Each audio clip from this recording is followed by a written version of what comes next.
Hello, I'm Nick Tyrone. I'm a journalist. I'm a think tank researcher. I run a Substack called Neo-Liberal Centrist Dad. I also write for several different outlets semi-regularly. I guess the big one over the years being The Spectator.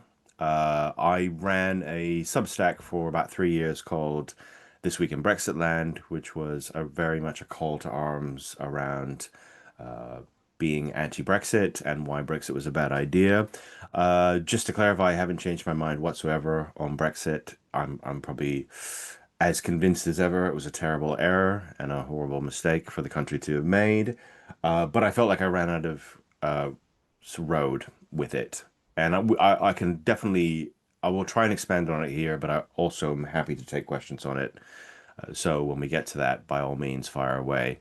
Um, I also, my day job is I work for a think tank called the Jobs Foundation. I'm the research director. I mention it. Uh, I mention it in context because actually it's somewhat important to some of the things I'm going to say, at least in this opening bit. One of the things to say just right off before I really get into it is I want to try and keep this fairly tight to about 20 minutes. So I'm going to be looking at the clock because I really, really want to open up as much time as possible for people's questions. Because one of the things one of the reasons I'm interested in doing this is I'm really interested in your questions, what you want to know, what I might be able to tell you, and hopefully I'll be of help in that regard, which is what I'm here for. So, right. So the topic I chose when Gavin approached me was basically something along the lines of why Reform are going to win the general election and what that has to do with Brexit. So I realize that's pretty punchy, but I think Reform are probably going to win. I'm not saying it's nailed on by any means. Lots of things can happen. We're 4 years away. I just think that the reasons that I think that Reform are going to win are twofold. One is what I'm seeing in, if you like, it's like quantitative and qualitative research. So what I'm seeing in the quantitative side is the polling, also the fact that the polling was basically proven on the ground through the local elections. So the fact that actually Reform did better than almost anyone's realistic expectations. I was seeing stuff like, I think John Curtis said something like 500, and he was being pretty punchy with 500. And then in the end, it was whatever it was, 676 or almost 700. Winning the Runcorn by-election, which I realized was close, but they won it. So that's, I think, relevant. And actually, I can touch on that because I covered Runcorn. I was in Runcorn several times during the by-election campaign. So that actually was quite instructive to let me know a few things. Um, so that's the, if you like, the quantitative stuff. So in other words, the data is showing up this idea that, and the polling, obviously, constantly, and it's pretty steady. Qualitatively, it sort of comes from two places for me. One is my day job at the Jobs Foundation, which is why I mentioned it. And the advantage of the day job at the Jobs Foundation is I travel a lot around England and Wales, sometimes Northern Ireland, but mostly England and Wales. And I've been to a lot of places. Just in the last couple of weeks, I was in Rotherham a couple of days ago. Uh, I have been to the Northeast very extensively over the last few months, and that's across the Northeast. So that's Hartlepool, that's Middlesbrough, that's Redcar, that's Stockton. Um, Spent less time in the Midlands of late, which I'm a bit sad about. I quite like the Midlands, but mostly kind of in the north of England, and then a lot of Wales. Been to Swansea a few times. I've been to the valleys. I've been to Port Talbot a few times. Um, been to Pembrokeshire, so Haverford West and around there. Anyway, I'm just telling you this to give you sort of an idea of that's kind of the day job. I'm doing that with the Jobs Foundation, talking to businesses, talking to job seekers, talking to a wide range of people around the idea of getting into work and the trouble around that. And then the other thing is I've been traveling a lot on a side project, which I'm not really supposed to talk about at all. And I don't quite know the boundaries. I mean, it's not my actual um, book contract that I'm not ever supposed to say this to anyone, but we're all friends here, I think, so we can keep it amongst ourselves. But I have signed a book deal to write about the rise of reform, very much from a sort of journalistic perspective. In other words, it's very much a kind of I went and talked to people. This is what they said. This is what happened. That's the kind of idea of the book. Trying to be as unjudgmental as so if you like it's not really people ask me is it a positive or a negative book about reform it's neither. What I really want to do is just say this is reform because I think it's really important to understand what they are, particularly given that I think they're going to form the next government. One of the things to say about reform people on the ground, so this is not so much. I've interviewed a few people. I've interviewed Tice. I've interviewed a few people. I haven't interviewed Farage yet, but it's coming. But I've interviewed a lot of the MPs, McMurdoch, who else? Pochin before she, like right before she became, because I was in Runcorn. And but that's all just sort of like that's one thing over here. I think what's interesting to me is reform on the ground. So the local organizers and the the ground troops, the people who are willing to what are the people who are willing to come out on a Saturday afternoon and drop leaflets or door knock for reform? And I think the interesting thing about it is they're really not quite what you'd think, and they're really not what either certainly left wing, what the Guardian would try and portray them as, but nor are they what I think the Spectator or the Telegraph or even the Times would try and picture, sort of pigeonhole them as. They're an odd group of people. I think there's this idea that they're all very old. I'd actually think relative to a, a lot of people who tend to be really, really interested in politics tend to be older. That's actually across all parties. I don't think Reform are particularly, their activist base is particularly older. In fact, I don't want to say that I think they're generally younger because that doesn't feel like I can back that up. But actually, I did see a lot of younger people and sometimes like 18, 19-year-olds when I was on the road speaking to people. They, um, this is going to be a strange one, I think, for some of you, but I think the people they most remind me of are Lib Dems. And I know that's probably really, really weird, but what I mean is, they really hate the two-party system. They tend to be very interested in local issues, um, and they tend to sort of want to smash the system. Obviously, I think the big difference is they are very interested in immigration. There's no doubt about that. I'm not going to sort of whitewash that in any way. They are very, very much interested in immigration and bringing immigration down, and they're very interested in things like migrant hotels and small boats. So that is a thing that obviously you wouldn't get from Lib Dem activists.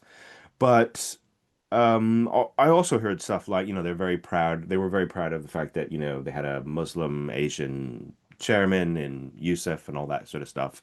So I think, sort of trying to paint them as just like, oh, this is just the EDL kind of manifesting itself in some sort of mass movement.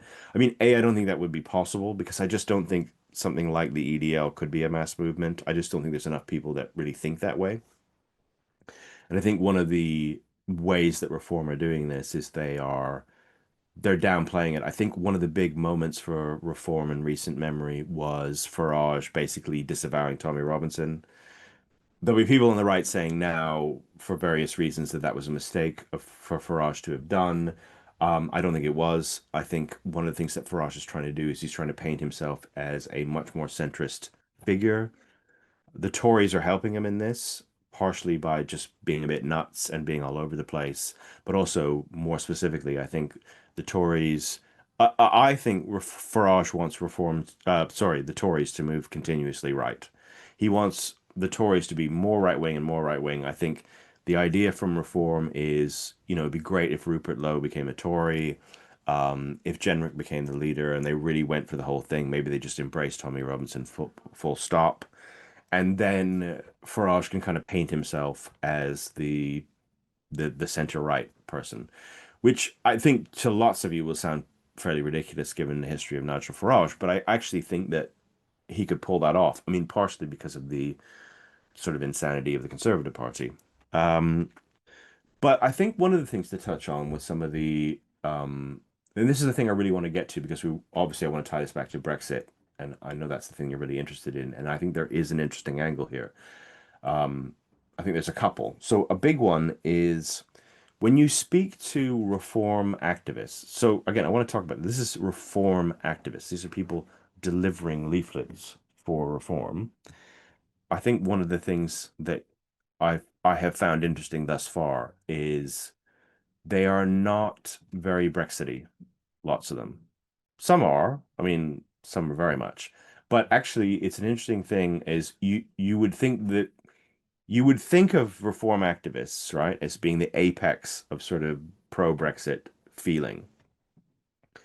But I don't think they are. I think I've spoken to a lot of reform activists who don't care about it, particularly one way or the other. I've spoken to reform activists who actually think Brexit was a bad idea. I know that sounds absurd. I've actually spoke to reform donors. I'm really not kidding. I mean, it will come out in the book, so I don't want to ruin it, but there are some big time donors to the Reform Party, people giving a lot of money to reform and really want to see Farage as prime minister who hate Brexit. And I know that sounds completely absurd and it's really weird. And that's actually worth noting because you'd never find that within the Conservative Party. Within the Conservative Party, being pro-Brexit it is like the absolute red line. You cannot be a Tory now at the moment and be anti-Brexit. It's just not allowed. It's completely verboten within the Conservative sort of realm. But actually within Reform, they've got a lot of donors who aren't actually very who are some of whom are anti-Brexit, which kind of seems absurd. And when you talk to them about it, there's one in particular, there's one very famous one, uh, who I interviewed, and I kept coming back to this. It was this push and pull. I'd say, so you've given money to Reform, and he said, "Oh, love Reform. It's great. And Nigel, we need him to be prime minister. He's going to be amazing, and he's going to do this, that, and the other, and he's going to save this country and everything." And I would say, well, you were someone who was very anti-Brexit, and you campaigned on it, and you gave money to second referenda, people's vote, and all that kind of stuff. And now you're saying, so have you changed your mind on Brexit? No, no, not at all. No, Brexit was the worst thing that ever happened. Oh God, it was terrible. I mean, one guy even said to me, one reform donor told me that he thought that Brexit was a Russian plot.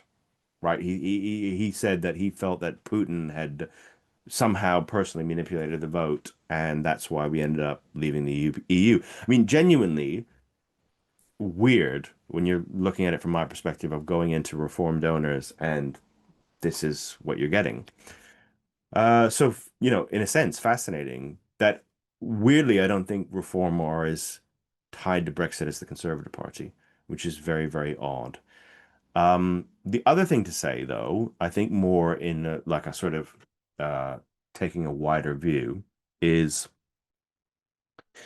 I think that one of the interesting things about Brexit and reform is to some degree the almost the internal logic of the pro-Brexit argument kind of leads to Farage because you have the Tories have tried to make it work, right? And they have failed. And actually, most people kind of see it as having failed. I think even most people on the right have seen it being failed. And one of the things I wanted to say this in the last bit, but I'll put it here, which was it's amazing the number of Tory MPs or particularly Tory ex-MPs, and some of whom were very, very, very Brexity, like very pro-Brexit. There's one guy in particular that would blow your mind if I told you this, but I have to keep it in confidence, what he told me, which who are like, yeah, it was a mistake. It was a total error. I thought it was going to be this, and it just hasn't turned out to be that. And actually, if we could magically go back in, I would do it tomorrow. There's a lot of that behind the scenes within the Conservative Party, which is interesting to me. But and this sort of thing, well, but we can't do it. Um, so the sort of idea that the Tories have screwed up Brexit, which I think is really almost like the same thing of people are it's betting in that the Tories screwed up on immigration, they screwed up on the economy, they screwed up on COVID. They screwed up on you name it, and they particularly screwed up on Brexit. And actually, Brexit would have been brilliant if they had just had if they weren't awful and screwed it up, essentially, right? So Tories screwed up Brexit, they're gone. And now you have Keir Starmer, who's staked so much on the idea of make Brexit work. And were the initial idea of the first year of his of him as prime minister, and some of you might be Starmer fans, I don't know, but I think if you look at his popularity numbers and you listen to people kind of somewhere like Rotherham, it's not particularly good for Starmer. I think there is this idea that it's not working out. And I think one of the things that Starmer did that, I mean, I guess I would say this as an anti-Brexit campaigner and thinker, but, tying himself to make Brexit work was always going to be a big problem because the fact is, once you say you're going to make Brexit work, then people expect you to actually make Brexit work. And given that Brexit doesn't work and won't work and can't work, you're going to end up in the same place as the Tories, which is this project just does not actually function in any way that we need it to. And and you're going to take the blame for it because ultimately you've said that you're going to make it work, right? And I think the saddest part of this is I'd sort of thought at some point, you know, a couple of years ago, people can see that the Tories tried to make it work and then Labour tried to make it work. Um, then it will basically people will see it as a failed project. But I actually think that where we're moving to, at least in the short term, and when I say the short term, I mean the next 10 years, is more a case of um, the Tories couldn't make it work, Labour couldn't make it work. Let's give Farage a shot. He's a true believer. If he can't make it work, no one can. So let's hand it to him. And I think that is kind of bedded in, and I think Labour have kind of made their own grave with that because if the idea is Brexit's here to stay and Brexit's not going anywhere, and we're not going to rejoin, in fact, we're not going to rejoin any of the institutions, we're not going to rejoin the single market, we're out, we're out, we're out. Then the point is that you have to make that work, right? And you've tied yourself to something that doesn't work. And it's very strange in a sense with Starmer of him being sort of seemingly quite passionately Remain and then kind of thinking that somehow he can escape this trap that ensnared all of the Tory PMs since 2016. Very odd, but I think what it leads to is, oh, let's give Farage a go. And I mean, the scary thing about reform really is more than anything else, like they don't really have any people. They don't really have any talent, right? It's not like they're a party that's even been around for 20 years and has some sort of, like who is Starmer? Sorry, Starmer. Sorry, Freudian slip there. Who is Farage making foreign secretary? Who is Farage making? And then actually, maybe you think, okay, he's got a few of them there. I guess they could fill the big offices. Although, I mean, can you imagine Lee Anderson as Home Secretary? I mean, I just having said that will keep me up at night. But anyway, the like, who is he making transport secretary, right? Who's he making health secretary? Who's running the Department for Education? He doesn't have anyone who has any ideas or hinterland or experience in any of these things. And he actually doesn't have that much time to do it.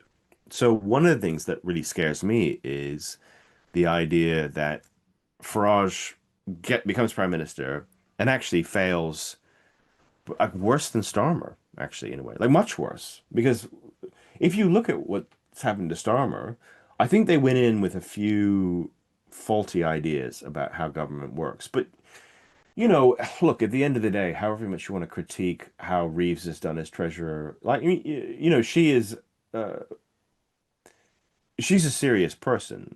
Cooper's a serious person. Their whole front bench is reasonably competent people who've been in politics for a very long time. Whether you agree with their politics or not, that's kind of unavoidable. Farage doesn't have anybody, and who's he going to get? And this sort of, I read a thing about this the other day where it's like, oh, well, he could make a bunch of peers, and like, run the whole government out of the House of Lords. And I mean, you can just imagine how pear-shaped that can go. And so what I'm worried about is obviously what happens to the country at that point, but also what happens to Brexit. Will people finally get that it's a terrible idea? And if that's the case, will there be something in Westminster that finally galvanizes to be a counter movement to that? That's what I don't know.